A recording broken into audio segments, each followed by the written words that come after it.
नमस्कार, मुहामुही में आपका स्वागत है। इस कार्यक्रम में हर हफ्ते हम ऐसी किसी कद्दावर हस्ती से मुहामुही बात करते हैं जो हमारे देश और राज्य के लोगों की जिंदगी पर किसी न किसी रूप में असर डाल रहे होते हैं। पटना में शिक्षकों पर, खासकर महिला शिक्षकों पर पुलिस ने जिस तरह से बर्बर लाठीचार्ज और एक किस्म की यौन हिंसा की है, उसने हमारी संवेदना को झकझोर कर रख दिया है। हम शर्मिंदा हैं और इसीलिए आज 5 मौजूदा और पूर्व पुलिस अधिकारियों से यह जानने की कोशिश करेंगे कि आखिर हमारी पुलिस इतनी घिनौनी क्यों है। इन 5 पुलिस अधिकारियों से बातचीत में हमारे सामने मुख्य मुद्दे और सवाल क्या क्या है, पहले इसे देख लेते हैं।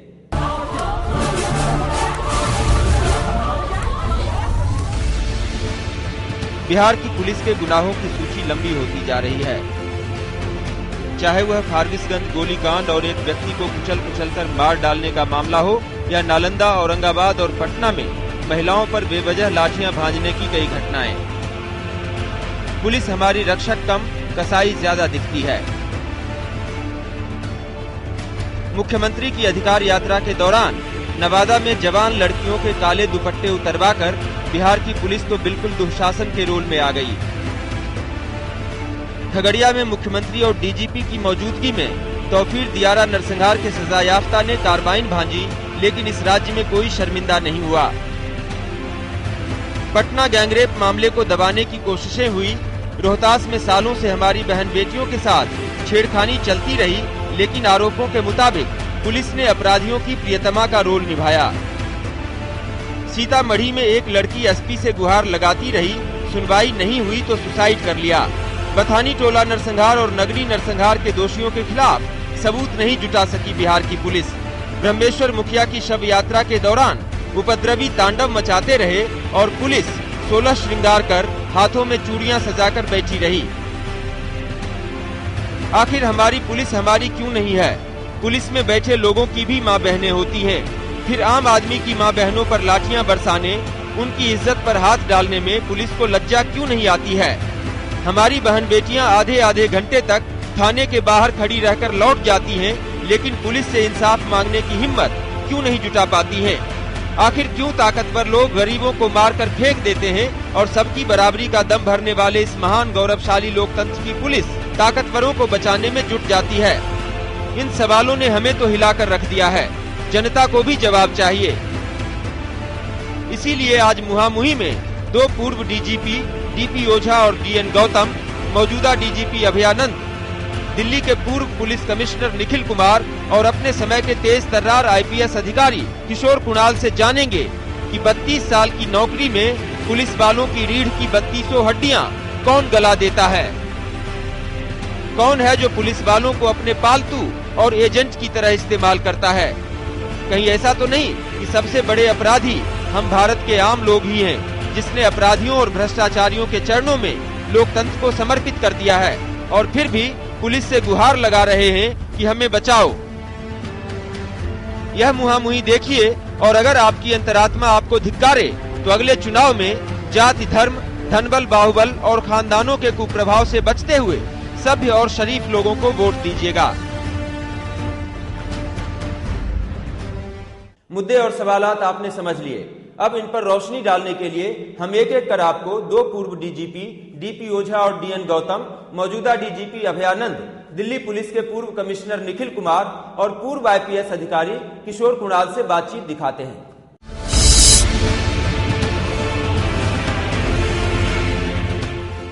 आप बिहार के पुलिस चीफ रहे, पुलिस महानिदेशक रहे, और उस दौरान की मुझे लगता है कि आपकी सबसे बड़ी उपलब्धि ये थी कि आपने शहाबुद्दीन, जो कि बहुत बड़े बाहुबली सांसद थे और जिनको उस वक्त के आरजेडी सुप्रीमो लालू जी का भी वरद हस्त प्राप्त था, आपने उन पर हाथ डाला। ये कैसे कर पाए आप? नहीं, देखिए, ऐसा नहीं है कि मैंने सिर्फ शहाबुद्दीन पर कार्रवाई की जी। उस समय की जो स्थिति थी, जिस प्रकार राजनीति का कंप्लीट अपराधीकरण हो गया था, जिस प्रकार अपराधियों का बोलबाला था, जिस प्रकार अपराधियों के खिलाफ, खुद शहाबुद्दीन के खिलाफ बरसों से कई कोर्ट के वारंट ऑफ अरेस्ट थे और पुलिस उसको एक्सिक्यूट करने में अपने को कमजोर पा रही थी और रोज वो डिस्ट्रिक्ट मजिस्ट्रेट सभी बड़े बड़े ऑफिसर्स के साथ घूमते थे, मीटिंग करते थे और उन पर अनेकों हत्या, डकैती और किडनैपिंग के अनेकों मामलों में वारंट ऑफ अरेस्ट था। ऐसे कई लोग थे। तो मैंने ये मेरा 1 साल का टर्म था डीजी पुलिस का, तो मैंने ये निश्चित तय किया कि इस बड़ी समस्या को कैसे, इस पर प्रहार कैसे किया जाए जिससे उसका कुछ असर पड़े, आम आदमी में, जनता में ये विश्वास हो कि नहीं कानून का राज है इस देश में। तो आपने ये काम लालू की रजामंदी से किया था या उनकी रजामंदी लिए बिना आपने अपने अधिकार का इस्तेमाल किया? श्री लालू प्रसाद की रजामंदी इसमें नहीं थी। अच्छा। और उनसे हमने पूछा भी नहीं था क्योंकि कानून में पूछने की भी जरूरत नहीं है। और जब कार्रवाई हुई तो उसका इन्होंने विरोध किया, मुझसे व्यक्तिगत तौर पर भी और खुलेआम तौर पर भी। आपने एक आपराधिक छवि के नेता पर, तथाकथित राजनेता पर कार्रवाई की और उस वक्त जिनकी सरकार थी बिहार में, वो मिलने के लिए चले गए उस नेता से जेल में। नहीं, कैसा लगा आपको? अच्छा बुरा लगने का सवाल नहीं, किसी को भी बुरा लग सकता है। ये बात ही बुरी लगती है, अभी भी बहुत हद तक वो बात है और यही नहीं है, दूसरे प्रदेशों में भी है कि राजनीति का अपराधीकरण हो गया है और अपराधियों की बोलबाला राजनीति में है। तो शहाबुद्दीन पर वो कार्रवाई आपको भारी पड़ गई और आपको डीजीपी पद से हटा दिया? नहीं, वो भारी नहीं पड़ी। हटाने का, ट्रांसफर करने का अधिकार सरकार को है, ट्रांसफरेबल पोस्ट है, तो हमारा ट्रांसफर हुआ वहाँ से, हम वहाँ नहीं गए जहाँ ट्रांसफर तो हुआ। एक आपराधिक छवि के नेता के लिए एक डीजीपी का, जिसकी छवि अच्छी बन रही थी, उसका ट्रांसफर कर दिया जाना एक संकेत, बढ़िया संकेत देता है हमारे? नहीं, बढ़िया संकेत का क्या सवाल था। हमने तो खुलेआम पब्लिक प्लेटफॉर्म से ये बात कहा था कि बिहार में सत्ता लफंगों के हाथ में है। डीजी पुलिस होते हुए सोनपुर में पब्लिक प्लेटफॉर्म से, सरकारी मंच से, पुलिस के फंक्शन में हमने कहा कि पुलिस कैसे अपराध कंट्रोल करेगी। जनता अगर अपराधियों को सरकार सौंपेगी तो पुलिस उसमें क्या कर सकती है। इसलिए ये पुलिस की कार्रवाई सिंबॉलिक हो रही है। असल में अपराधियों पर अंकुश तब लगेगा जब जनता उनको वोट नहीं देगी। जब आपने ये कहा कि बिहार में सत्ता जो है लफंगों के हाथों में चली गई है, तब आपको हम दिखाते हैं कि लालू जी ने आपके लिए क्या कहा था। डीपी ओझा जिस थाली में खाते हैं उसी में छेद करते हैं। ओझा आचार संहिता की सीमा लांघ गए थे और उनको डीजीपी बनाकर बहुत बड़ी भूल हुई।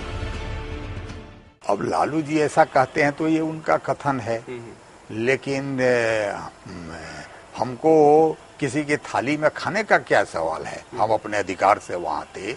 हम लालू जी के बनाने से पुलिस में नहीं आए थे। लालू जी जिस समय सड़क पर घूमते थे उस समय हम पुलिस में थे। उसके पहले यूनिवर्सिटी में लेक्चर थे। लालू जी का यह बयान जो उस वक्त आया था, यह बताता है कि लालू जी आपसे कुछ एक्सपेक्ट कर रहे थे। लालू जी से मेरे व्यक्तिगत तौर पर मेरे काफी अच्छे संबंध थे, ये सब लोग जानते हैं। और मैं लालू जी का व्यक्तिगत तौर पर बहुत अर्थों में सम्मान करता हूँ। लेकिन जहाँ तक ये एडमिनिस्ट्रेशन का सवाल था, जहाँ तक हमारी पुलिस की जिम्मेवारी थी पुलिस चीफ के रूप में, उसमें हम कॉम्प्रोमाइज नहीं कर सकते थे। पुलिस से इस्तीफा देते समय आपने बड़ा ही शहीदी तेवर अपनाया था और आपने कहा था कि पॉलिटिशियंस, ब्यूरोक्रेट्स और ये जो आपराधिक छवि के लोग हैं, बाहुबली टाइप के लोग हैं, इन सब का जो एक नेक्सस है उसके खिलाफ आप लड़ाई अंतिम सांस तक लड़ते रहेंगे। उस लड़ाई का क्या हुआ ओझा? नहीं, ये बात हमने कहा था, हमने कोई नई बात नहीं कही थी। हमने उसमें ये भी कहा था कि ये आज की बात नहीं है। 1990 के दशक में शुरू में भारत सरकार ने वोहरा कमेटी बनाया था और उसका रिपोर्ट था, लिखित रिपोर्ट भारत सरकार में, कि ये पॉलिटिशियंस, ब्यूरोक्रेट्स और क्रिमिनल्स का नेक्सस जो है और डेमोक्रेसी को खत्म कर रहा है। ठीक है, लेकिन तो आपने उससे लड़ाई लड़ने का एक संकल्प लिया था। नहीं, लड़ाई लड़ने का तो हम तो लड़ाई लड़े, हम आज भी वो लड़ाई लड़ रहे हैं। इस्तीफा देने के बाद आप कहाँ लड़े? पुलिस से बाहर होने के बाद आप कहाँ लड़े? कैसे लड़ते, क्या करना चाहिए था हमको, आप बताइए।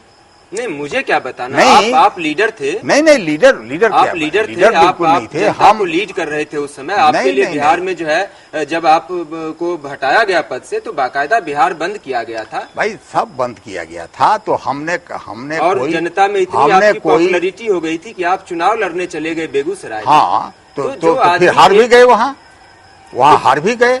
हम तो कोई पॉलिटिकल पार्टी से लड़ने नहीं गए थे, हम इसलिए गए थे उस समय कि उस समय ताजा था, मैटर ताजा था। लोगों को सभी जगह के मीटिंग में हमने यही कहा कि साहब, जब तक डेमोक्रेसी में जनता सजग नहीं होगी, जनता अच्छे लोगों को नहीं अपना प्रतिनिधि चुनेगी, अपराधियों को वोट देना नहीं बंद करेगी, तब तक ये स्थिति बनी रहेगी। ओझा जी, अब हम आपसे कुछ ऐसे सवाल पूछेंगे जिनके जवाब हमें आपसे सिर्फ हाँ या नहीं में चाहिए, तो आप तैयार हैं? बिल्कुल तैयार हैं। क्या पुलिस अधिकारियों पर आपराधिक छवि के नेताओं को बचाने के लिए सरकार की तरफ से दबाव रहता है? पुलिस को अपना काम सही तरीके से, कानून सम्मत तरीके से नहीं करने देने के लिए पूरे देश में दबाव रहता है, राजनीतिक दबाव रहता है।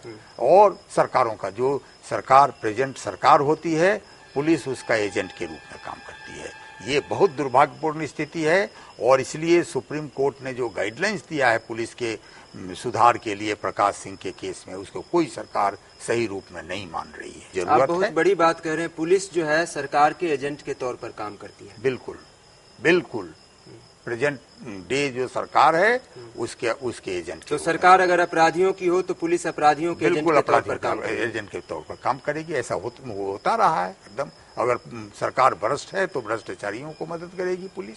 ये हमारे लोकतंत्र का बहुत कड़वा सच है जो आप कह रहे हैं। इसीलिए कानून ताकतवरों की ज्यादा और नहीं, आप देखिए, कानून में पुलिस स्वतंत्र है अपना काम में करने के लिए। कानून में पुलिस को इन्वेस्टिगेशन में, प्रोसिक्यूशन में, पुलिस के काम में कोई दखल नहीं दे सकता है, लेकिन उसका ट्रांसफर, पोस्टिंग, रिवार्ड, पनिशमेंट सब सरकार के हाथ में है। तो उसको हथकंडा बना करके, और सरकार जो चाहती है पुलिस से कराती है, और कहने के लिए कहेगी कि साहब पुलिस तो स्वतंत्र है, पुलिस तो कानून के तहत काम करती है, law will take its own course. तो क्या आपको लगता है कि अब वक्त आ गया है कि कोई ऐसी एक इंडिपेंडेंट बॉडी बनाई जाए, स्वायत्त बॉडी बनाई जाए, ऑटोनोमस बॉडी बनाई जाए सरकार से अलग, जो पुलिस को कंट्रोल करे और उसकी ट्रांसफर, पोस्टिंग और तमाम चीजें उसके हाथ में हो, जिस तरह लोकपाल की आजकल बिना इसके सुधार नहीं होने वाला है। चाहे किसी दल की सरकार आवे, बिना इसके अपराध, राजनीति का अपराधीकरण नहीं रुकने वाला है, और समाज में अपराधियों की संख्या नहीं घटने वाली है। तो जिस तरह से लोकपाल की, जन लोकपाल की मांग की जा रही है, उसी तरह से पुलिस के लिए भी अलग कुछ पुलिस पाल की तरह की चीज की मांग आप करते हैं? लोकपाल से इसकी तुलना मत कीजिए, ये उससे ज्यादा जरूरत की चीज है। आखिर गरीबों को ऑन द स्पॉट पुलिस, अगर अच्छी पुलिस रहेगी तो न्याय दिलाएगी। किसको ताकत है सुप्रीम कोर्ट तक, कितना आदमी मुकदमा, तो सरकारों के नियंत्रण में रहकर पुलिस ये काम नहीं कर सकती? कभी नहीं कर सकती है, कभी नहीं कर सकती है। इसको खुली ऑटोनोमस बनाना होगा।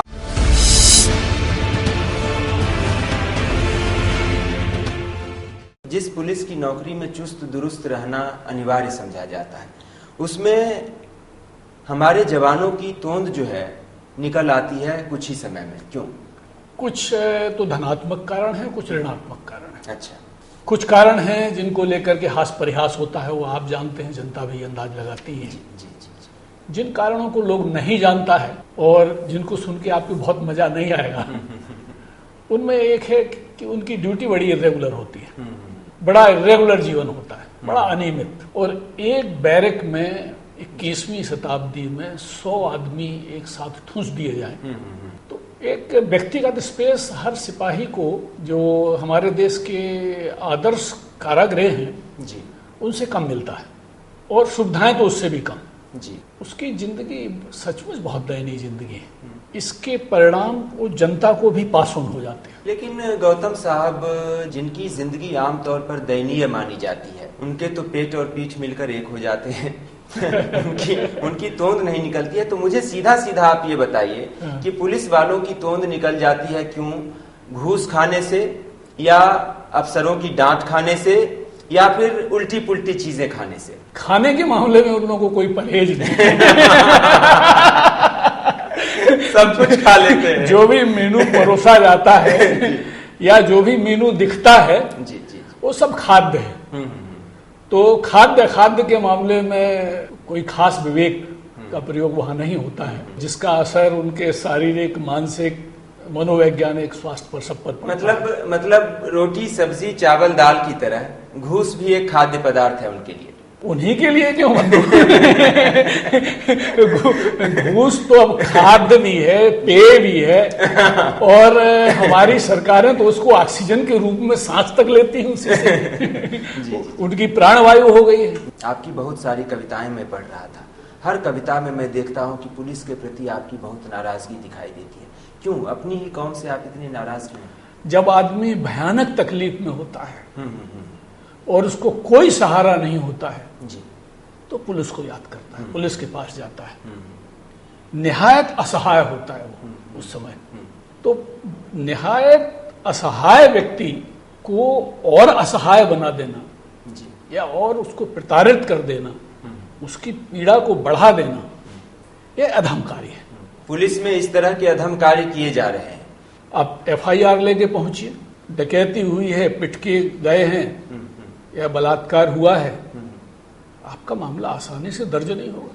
पहले ये था कि अगर मामला दर्ज नहीं हुआ तो किसी स्तर पर कठोर सुनवाई हो जाती थी, जी जी, जिला स्तर पर ही सुनवाई हो जाती थी, कार्रवाई होती थी। अब तो आपकी सुनवाई होगी भी कि नहीं होगी इसकी कोई गारंटी नहीं है। ऊंचे स्तर पर पुलिस में लोगों की सुनवाई नहीं होती। आपकी इस बात से मुझे आपकी एक कविता जहन में आ रही है। मैं ऊंचे दर्जे का अफसर हूँ बहू, यानी ऊंचे दर्जे का निकम्मा। कौन सा इंजेक्शन है गौतम जी जो एक ऊंचे दर्जे के अफसर को ऊंचे दर्जे का निकम्मा बना देता है? मुझे लगता है कि जो भारत की नौकरशाही की व्यवस्था है जी जी, 70 के दशक से उसकी रीढ़ की हड्डियों पर जगह जगह बीच में गैप्स किए गए ताकि उनको डिजॉल्व किया जाए, और वो गैप है जिसको आप प्रोन्नति कहते हैं। तो एक कैरियर में आपको 5 प्रमोशन हुए, एक प्रमोशन के समय जब DPC होगी तो उसके पिछले 10 साल की, 20 साल की ACR देखी जाएगी।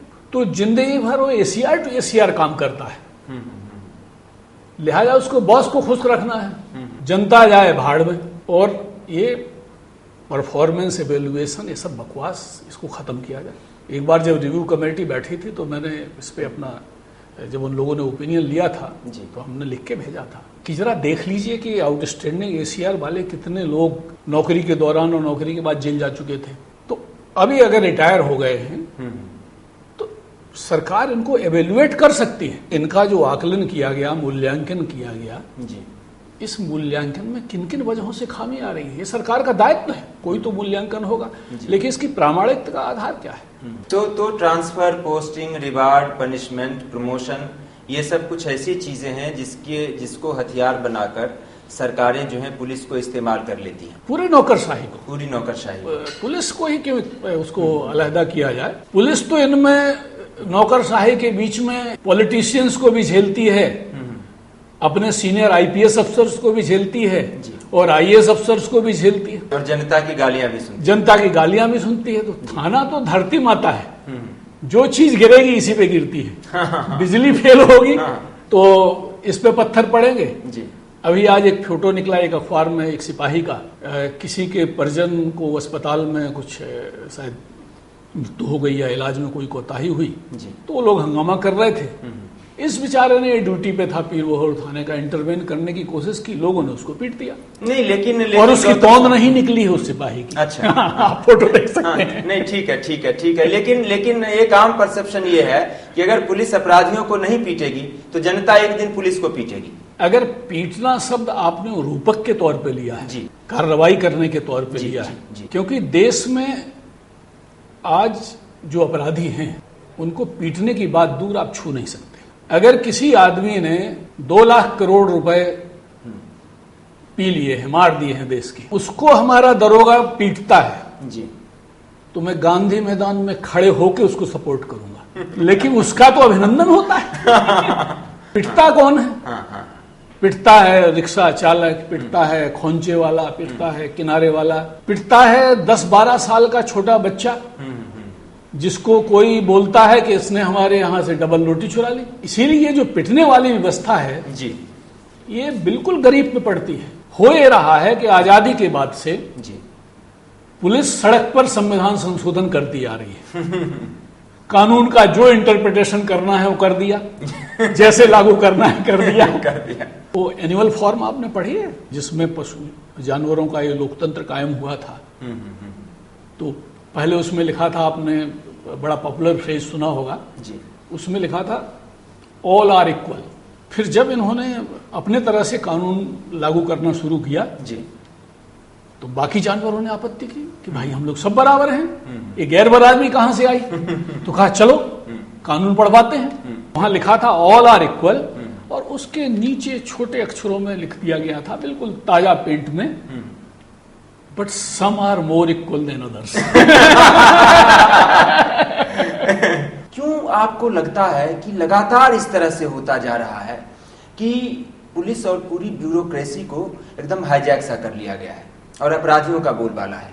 ये पालतू हो गए हैं। जी जी जी। और बहुत पहले मैंने एक कविता लिखी थी जी। लोगों को अपने ड्राइंग रूम में बोंजाई रखने का शौक होता है, ठिगुने पौधे रखते हैं बना करके। तो सरकारों का शौक होता है और ठिगुने ने कुर्साए रखते हैं। Tall chief secretary, tall DGP, उनको अच्छा नहीं लगता है, टॉल अफसर ठीक नहीं लगते हैं।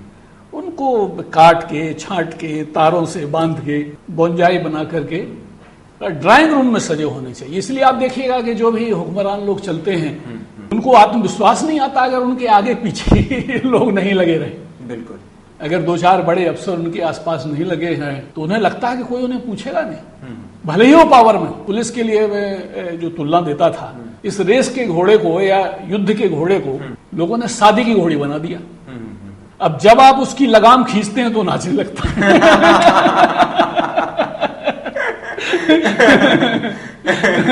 ये एक टॉल डीजीपी आप भी रहे, इस तरह का परसेप्शन है जनता में, इस तरह की आपकी इमेज है। क्या ये टॉल डीजीपी जिसका नाम डीएन गौतम है, ये अपने हुक्मरान को अच्छा लगता था? मैं उनका शुक्रगुजार हूं, उन्होंने मुझे बर्दाश्त किया। और अच्छा लगता था या नहीं लगता था बहुत श्योर नहीं हूं मैं इसके बारे में। लेकिन मुझे बहुत उम्मीद नहीं है कि बहुत ये रुचिकर लगा होगा उन्हें, क्योंकि बहुत बार ऐसी बातें आती थी जब उनके आदेशों का पालन नहीं होता था। और कोई लुका छुपी नहीं, अगर आदेश गलत है तो पालन नहीं होगा, और उसमें कोई बहानेबाजी नहीं कर दिया जाता था कि आपका आदेश गलत है, इसका पालन नहीं हो सकता। कभी आपको लगा कि आपको अपनी ऑनेस्टी की वजह से, डेडिकेशन की वजह से टारगेट किया जा रहा है या परेशान किया जा रहा है? ऐसा दर्जनों बार हुआ है, ये तो होता रहता है। ऑनेस्टी अगर फायदे का सौदा होता जी, तो दुनिया में आपको कोई बेईमान नजर नहीं आता आज की तारीख में। आप पुलिस को पालतू कहते हैं, डीपी ओझा जो है पुलिस को सरकार का एजेंट कहते हैं। क्या वो तरीके होंगे, क्या वो उपाय होंगे जिससे पुलिस जो है पालतू ना बनी रहे, पुलिस एजेंट ना बनी रहे और स्वतंत्र होकर आम जनता के लिए, गरीबों के लिए काम कर सके? पुलिस तो स्टेट का एजेंट है ही, गवर्नमेंट का एजेंट। बल्कि यो कहें कि उत्तर भारत में बगैर पुलिस के सरकारें चल नहीं सकती। सरकारों का जो कहते हैं कोई इकबाल नहीं है, ये तो पुलिस के डंडे के बल पर चलती हैं। इनकी लोगों की जो मॉरल अथॉरिटी है और नैतिक कद आम आदमी की निगाह में इतना गिर गया है कि ये बिना सिक्योरिटी अमला के भीड़ में जा नहीं सकते। जो लोग स्वतंत्र पुलिस की बात करते हैं जी, मैं स्पष्ट कर दूं, ये वाहियात बात है। जिसके पास गिरफ्तारी का पावर है, इतने बड़े पावर हैं, वो थंब के नीचे होने पर तो ये कर रही है। जिसमें इतने लोग हैं, इतने लगाम लगी हैं, इतने सारी रस्सियां पड़ी हुई हैं, जुडिशरी है, एग्जीक्यूटिव है, आईएएस, आईपीएस, पॉलिटिशियन, जनता, एक्टिविस्ट, सब कुछ है, और इतना सारा लाम काफ जी, एक दरोगा को संभाल नहीं पा रहा। इस पुलिस के मॉडल को हमको पूरी तरह रिकास्ट करना पड़ेगा। क्या क्या होगा, वो नया मॉडल क्या होगा? अकाउंटेबिलिटी राज्य में शीर्ष स्तर पर नहीं, अकाउंटेबिलिटी को विकेंद्रीकृत करना पड़ेगा। जिला लेवल पर अब चुनी हुई बॉडीज हैं जी, उनको पुलिस का नियंत्रण देने की वकालत मैं नहीं कर रहा हूं, लेकिन जिला परिषद की जिस तरह से यहाँ विधानसभा की बैठक होती है, उसमें पंचायत सदस्य, जिला परिषद के सदस्य वो लोग बैठे और उनके नियमित सत्र हो, कोई ऐसी चीज थाना स्तर पर और जिला स्तर पर कंस्टिट्यूट हो और वो बड़ी बॉडी हो जी। ऐसा नहीं कि 8-10 लोगों की हो तो वो लोग आपस में मिलकर के ये कबाल बना लेंगे और जिसमें खाने पीने की व्यवस्था हो जाएगी। वो ऐसी हेट्रोजीनियस बॉडी हो जी, जिसमें सारे डाइवर्स ग्रुप्स और डाइवर्स इंटरेस्ट हों, जिसमें कि उनको एक साथ हाँकने की किसी की हिम्मत नहीं पड़े और वहां पुलिसिंग के संबंध में सवाल पूछे जाएं, जैसे विधानसभा में पूछे जाते हैं, उनको जवाब देने पड़े, उस पर एक रिपोर्ट बने और डीजीपी अपने जो आकलन आते हैं, अगर कहीं पर किसी को गलत आदेश दिया गया या कोई प्रेशर आया, उन पर प्रेशर आया, ही मस्ट रिकॉर्ड एवरीथिंग। और जिस तरह से सीएजी की रिपोर्ट होती है, डीजीपी की रिपोर्ट एनुअल रिपोर्ट जाए और उस सदन में पेश हो, सदन में उस पर चर्चा हो। अकाउंटेबिलिटी का हमको एक मल्टी टीयर्ड सिस्टम वर्कआउट करना पड़ेगा, जिसमें सवाल जवाब उसी से जवाबदेही आएगी। अभी आप किसी से सवाल पूछेगा तो लोग कहेगा आप पूछने वाले होते कौन है। लोग तो मंत्री को भी बोल देते हैं कि आप पूछने वाले होते कौन है, शीर्ष से ही कंट्रोल होने लगता है। और पुलिस विभाग तो नॉर्मली चीफ मिनिस्टर अपने पास रखते हैं। एक सत्ता केंद्र के बजाय लोकशाही को किस तरह से मीनिंगफुल बनाया जाए, सार्थक बनाया जाए जी, उसकी डिटेल्स में लोकशाही कैसे उतरे। लोकशाही सिर्फ गांधी टोपी नहीं है कि नीचे नंगे घूमिए ऊपर गांधी टोपी लगा ले तो आप गांधी जी हो गए। बहुत क्लियर कंसेप्ट है। ठीक है, एक तरीका ये हुआ, दूसरा तरीका क्या होगा पुलिस को सुधारने का? अगर ये एक तरीका शुरू कर दे जी जी, everything will start following in line. Bihar में इन दिनों महिलाओं की सुरक्षा को लेकर बड़ी चिंता जताई जा रही है और उनकी सुरक्षा की जाहिर सी बात है कि सबसे बड़ी जिम्मेदारी पुलिस पर है, लेकिन आपकी किताब को पढ़ने से बड़ी निराशा होती है। आपने अपनी किताब में पुलिस को इस तरह से चित्रित किया है जैसे लगता है कि महिलाओं की सबसे बड़ी दुश्मन वही है। मैं दिखाता हूँ आपने क्या लिखा है। लिंग ही लिंग है यह, बस लिंग में ही हाथ पैर सिर धड़ भी जुड़ा हुआ है। राइफल पास में, औरत की तलाश में। क्या सचमुच पुलिस ऐसी ही होती है जैसा आपने लिखा है? सारी की सारी नहीं जी जी, लेकिन अगर उसमें 2-4 भी होते हैं तो काफी खतरनाक है, क्योंकि आप ऐसी परिकल्पना तो नहीं कर रहे हैं कि सड़क पे रेस हो रही होगी जिसमें हर औरत के पीछे हर आदमी लगा होगा। किसी भी सभ्य समाज में अगर एक घटना भी ऐसी होती है तो समाज के डूब मरने की बात है। सबसे बड़ी बात तो होती है सरकारें आंकड़े परोसने देने लगती कि साहब नेशनल एवरेज ये है, एनसीआरबी ने ये कहा। मुझे बड़ा कोफ्त होता है जब ऐसा लोग कहते हैं। जिसका आदमी मर गया या जिसकी बच्ची के साथ बलात्कार हुआ, आप उसको फिगर देकर के, उसको आंकड़े दिखा करके उसके जले में पूरी मुट्ठी भर नमक आप खोज रहे हैं। मैं ये सवाल आपसे इसलिए पूछ रहा हूँ गौतम साहब, क्योंकि देखिए थानों में आए दिन बलात्कार की घटनाएं सामने आती रहती हैं। एक बात तो ये है, दूसरी बात ये है कि अभी पटना गैंगरेप एक बहुत ही चर्चित मामला हुआ जो हमारे ही टीवी चैनल ने उजागर भी किया था, जिसको उसमें बार बार जो है एक दारोगा का जिक्र आता रहा, बार बार एक दारोगा का जिक्र आता रहा कि वो रंभा अपार्टमेंट में जो लोग हैं जो इस रैकेट को चला रहे थे, रेप और गैंग रेप्स को जो अंजाम दिया करते थे, उन लोगों को वो दारोगा संरक्षण देता था। लेकिन उस दारोगा पर बिहार की पुलिस ने आज तक हाथ नहीं डाला। तो क्या लगता है आपको कि पुलिस जो है अपने इस तरह के लोगों को, जिनके लिए आप लिखते हैं कि लिंग ही लिंग है ये, और जिनके लिए आप लिखते हैं कि राइफल पास में और औरत की तलाश में, ऐसे पुलिस वालों को कौन बचाता है? ऊपर बैठे लोगों का अपना लालच जी, उनके अपने फियर्स, उनके अपने होप्स, और कौन किसका आदमी है ये भी अब तो ये भी प्रॉब्लम हो जाती है। मैं भी देखता रहा कि कभी शासन की तरफ से वो अपनी चुप्पी तोड़ें और इस पर लोगों का समाधान करें। वो यही कह दें कि नहीं भाई ऐसा कोई दरोगा नहीं है, लेकिन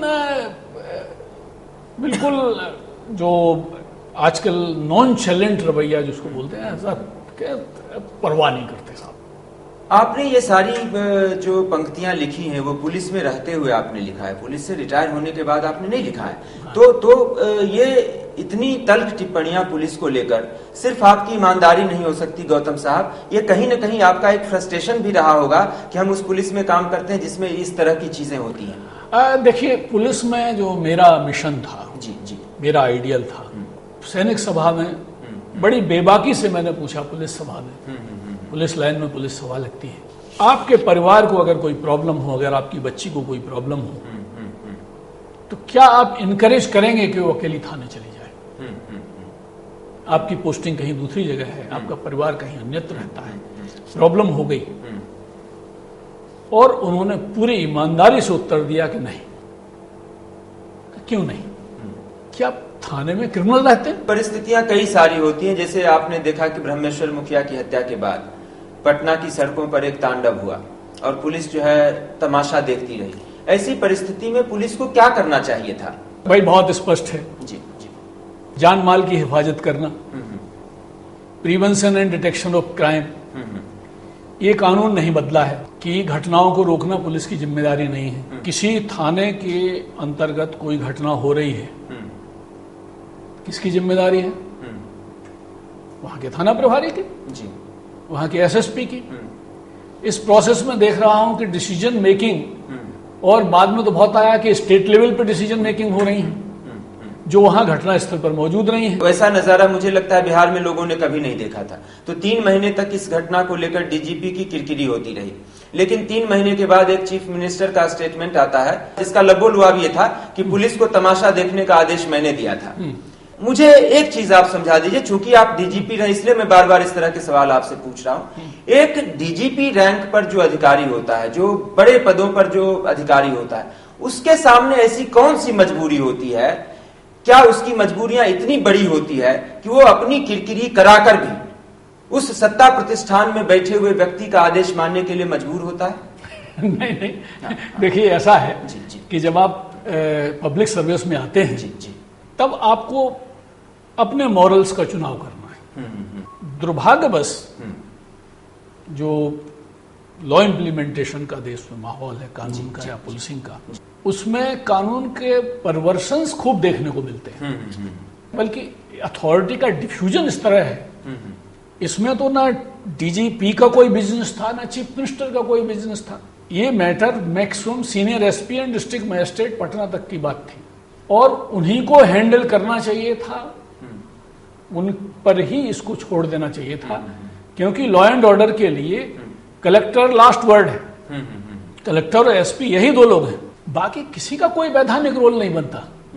तो अगर किसी ने कोई रोल प्ले किया है तो ये उनके ज्यूरिसडिक्शन के बियॉन्ड है। और वैसे भी गवर्नमेंट का काम तो पॉलिसी मेकिंग है, कहां डंडा चलेगा कहां नहीं चलेगा।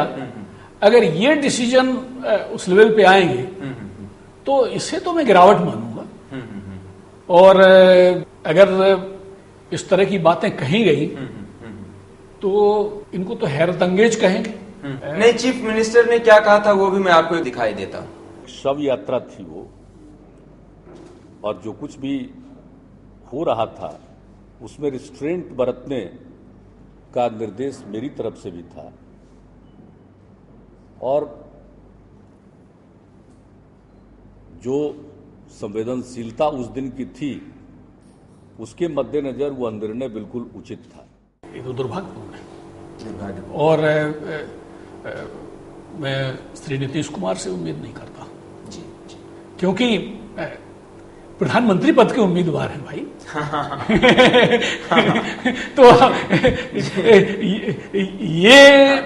ये मानसिक संरचना लेकर के इस देश को वो कैसे चलेगा? तो क्या पुलिस पूरी तरह से सरकारों के लिए काम करती है? मोर और लेस, पूरी तरह तो नहीं, थोड़ा बहुत आम आदमी का भी करती है, थोड़ा बहुत ग्रे एरिया। तो जनता के पैसे से फिर पुलिस का इतना तामझाम क्यों होना चाहिए? पुलिस की प्रेजेंस वैल्यू है, इसके होने पर जब जो इतना उपद्रव हो जाता है जी, इसके नहीं होने पर क्या उच्छृंखलता होगी आप कल्पना नहीं कर सकते। तो पुलिस चाहे लाख भ्रष्ट है, आम आदमी की नहीं सुनती है, फिर भी उसकी प्रेजेंस जरूरी है। पुलिस आपको अभयदान देती है, जो सबसे बड़ा दान है। यक्ष प्रश्न में यही पूछा था यक्ष ने युधिष्ठिर से कि दुनिया का सबसे बड़ा दान कौन सा है। लेकिन पुलिस से जनता को अभय दान नहीं चाहिए, अभय आनंद चाहिए। क्या पुलिस वो अभय आनंद दे सकती है? मैं उम्मीद करूंगा जी कि लोग आपकी बात को समझ करके जी चीजों को बदलेंगे। अभय यानी जिसमें भय न हो जनता के मन में, हाँ, और आनंद और आनंद भी हो। जी जी जी हम लोग उम्मीद तो कर ही सकते हैं।